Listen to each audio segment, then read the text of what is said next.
करत हच सागा धक धक धक धक धक धक का करत हच सागा धक धक धक धक धक धक भाटा लगावत हो सागा हब हब हब हब हब हब भाटा लगावत हो सागा हब हब हब हब हब हब बोली तोर वो ऐसे लगते बोली तोर वो ऐसे लगते मिर्चा डारे कस कस कस कस कस भाटा लगावत हो सागा हब हब हब हब हब हब का करत हच सागा धक धक धक धक धक धक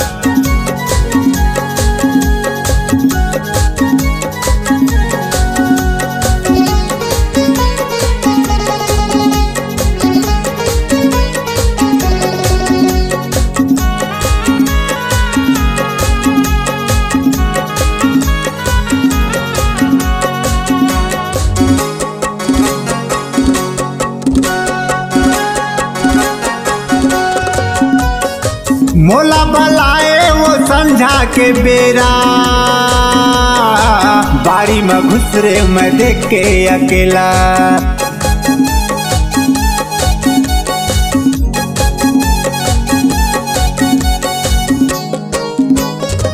भौजी भैया टेढ़त हवनेड़ा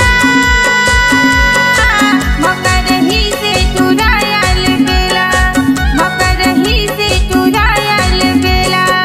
बोली तोर वो ऐसे लगते बोली तोर वो ऐसे लगते मिर्चा डारे कस कस कस कस कस भाटा लगावत हो सागा हब हब हब हब हब हब का करत हच सागा धक धक धक धक धक धक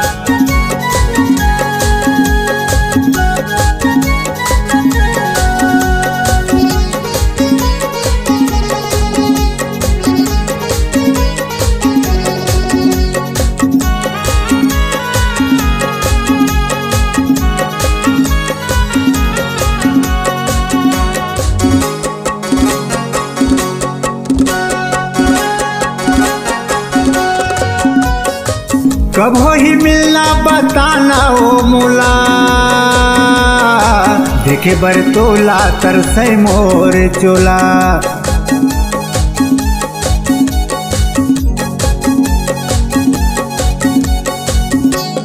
आज नहीं काले जरूर होई मिलना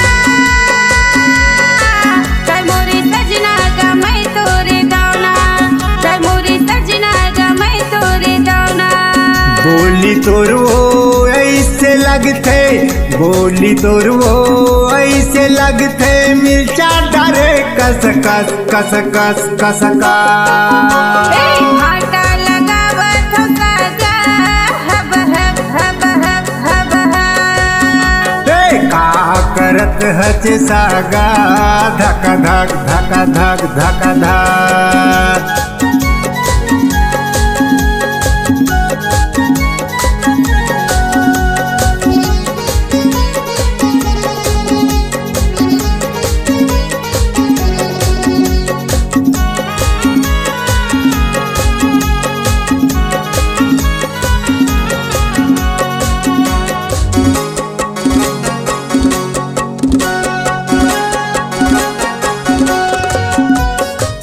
उमर हवे वो तोर 16 और 17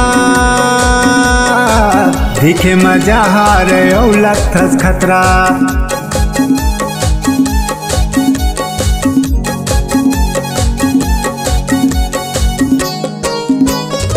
टूरे दीवाना मोर खोपा के गजरा आखी में जाऊं तोर नाव के का गजरा आखी में जाऊं तोर नाव के का गजरा बोली तोर वो ऐसे लगते